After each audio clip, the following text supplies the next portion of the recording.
fourth category is embarkation. So obviously that means getting on the ship. And some things you need to know to decide to make these decisions are, in the good old days, we used to just head to the port, the sooner the better. And we could check in and get on board and probably head to the buffet. That's what most people did. Well, now the cruise lines give you a check-in time and they are enforcing it.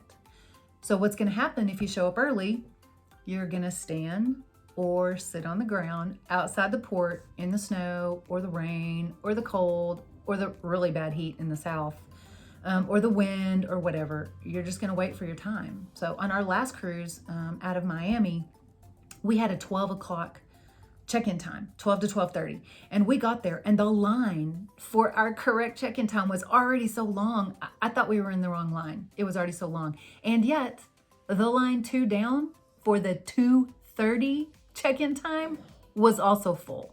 And as we were going in, those people were just sitting on the ground and they were going to be waiting there. So it's very important to know that if your schedule is not flexible for some reason, or if you're just not crazy about having to show up when someone else tells you, then maybe you're a not now. Maybe you're a not right now cruiser. I would venture a guess that that practice is actually going to continue. It's very organized actually, and it actually helps the cruise lines right now in the social distance time. It helps them to control the crowds, not only in the terminal building itself, but on the ship. So our fifth point is regarding onboard protocols. Now, I've talked a little bit about this, but this one can be a deal breaker for some people who are in the not right now category, okay?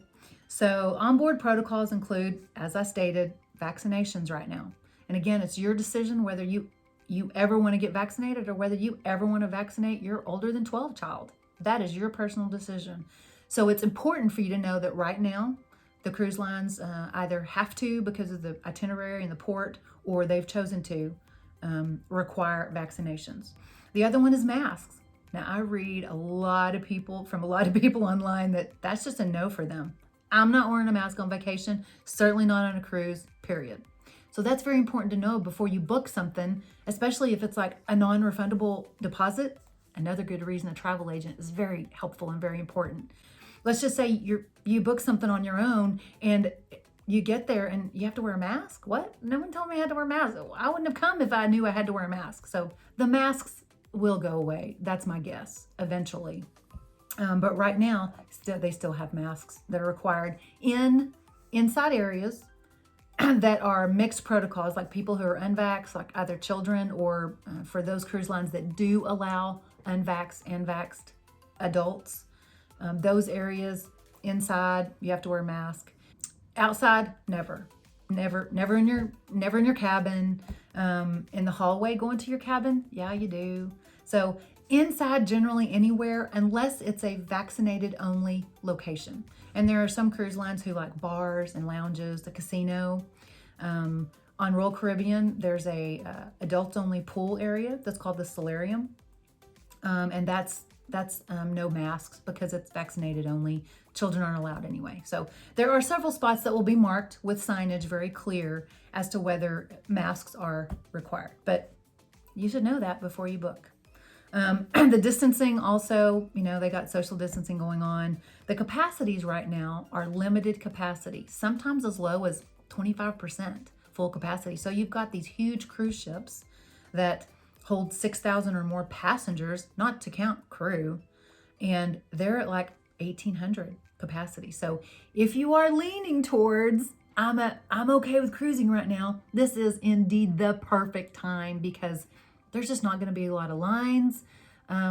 You can basically do anything and do it pretty quickly because there aren't any lines because there aren't that many people on there. Some venues are closed right now because of the limited capacity and because of COVID, distancing. They want to be able to distance. Some of the, like Royal Caribbean has what's called the Love and Marriage Game Show, or the Quest. Sometimes those kind of games that people have to be in close contact, next to each other. And there's a lot of people who join. Those just aren't being done right now. So if you really like those games, you were looking forward to the Quest when you went on your next cruise, maybe just push it out to 22. Just wait a little bit. And obviously the cleaning protocols, you may love the cleaning protocols, or you may find it irritating. You just wash your hands in the cabin, and yet before you go into the buffet, they're gonna make you wash your hands again. Okay, most people are okay with that, but you need to know. The sixth point is cruise cabins. You might have no knowledge at all about cruise cabins. You've either never cruised, or you cruised once a long time ago, or maybe you cruised last year in early 2020 or 2019, and you just can't remember what your cruise cabins were like. So there are many different sizes and types of cabins to please many budgets and preferences. So don't think that there's not one out there for you, because there definitely is. Inside cabins are usually around 150 square feet. They can be pretty small. Ocean view, which means it has some kind of window or porthole or something, are usually around 180 to 270 square foot, somewhere in there. Obviously, the cruise lines differ as to how big a certain category of cabins are. But I'm showing you some pictures so you can kind of get a feel for the size of the cabins. Balcony cabins range from about 160 to about 200 square feet. Obviously, it depends on where you are on the ship. Some of the balconies are bigger than others. And that's not including the balcony, that's just the room. It's the cabin itself. And then the suites, obviously, are everything in the world you can imagine from sizes. Like the Symphony of the Seas that we just got off of has 15 different categories of suites. So you've got everything from a junior suite, which is about 287 square feet, to a royal loft suite that's like 5 times that amount. So you've got every choice. If the larger cabins are within your budget, your choices for the size of a cabin are unlimited. If your budget doesn't allow for a suite, then you just need to know, well, what will my budget allow? And am I okay with a small room? Lots of people say, I'm never in my room anyway. I go in there to shower and brush my teeth and sleep. That's all. So what they do is, and it's a good strategy, they book the inside cabin because they don't feel like they're ever in there anyway. And then they can go on more cruises. So the seventh category, our last category, is basically might have been my first category, because I personally have a friend who is just like, this is my issue, Sherry. I'll just never cruise again. The characteristics of cruising. So what do I mean by that? Well, for instance, do you like being on the water? Like looking over the edge of the ship and seeing nothing but water in every direction? Do you like that? Does that freak you out? Do you not know because you've never been on a cruise? Who knows? It's worth trying. Or are you the type that just wants to sit on a beach and look at the water? You might be an all-inclusive type. But that's a characteristic of cruising that you may not know about yourself yet. Or if you have been on a cruise, then you were just like, I don't want to not see land. That freaks some people out. What about seasickness? Some people have a tendency to get seasick. It's more unlikely on the size that cruise ships are now, because you're not talking about a little boat that you're really moving around on. Unless the weather is really bad, you're not very often gonna even feel the ship moving. So, but it can be an issue for some people. Just know you can get a prescription from your doctor, you can get the patch, but if you're just someone who gets it bad and you know you get it, well, maybe that's a characteristic of cruising that you may just be a no. Do you prefer one place for the week, for instance, or the 5 days that you're going on vacation? Or are you interested, or do you think it would be really cool to be in 3 different countries, or 3 different islands, 3 different ports in a country in a week? I'll tell you, my family growing up, we didn't have a lot of money. And when we vacationed, it was to go see family. So I didn't see a lot of places growing up, and I'm definitely not rich now, but at least a cruise, which can be very affordable, allows me to see, I can see 3 actual countries in 1 week, and I can get off the ship and enjoy their food and their culture and their clothing and everything about that location.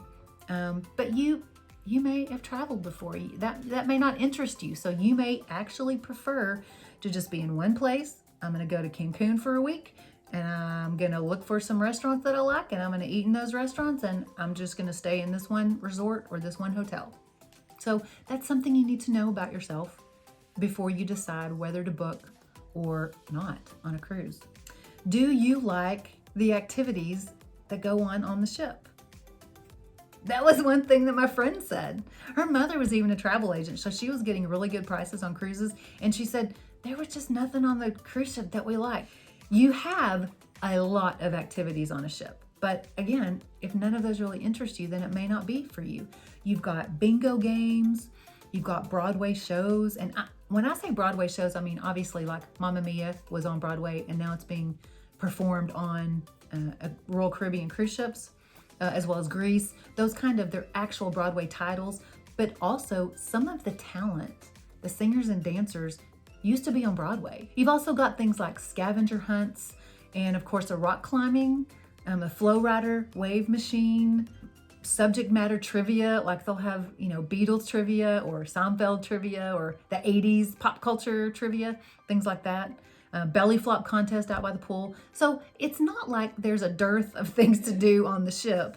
It's just that, none of those things may interest you. We've already been on one cruise on the Symphony of the Seas. I'll put the card up here. We have about 3 videos out from that one now. And so you can watch all of those if you're interested in seeing like what one of the big cruise ships look like. That's one of those 6,000 plus passenger ships. So you can see what that cruise ship looks like.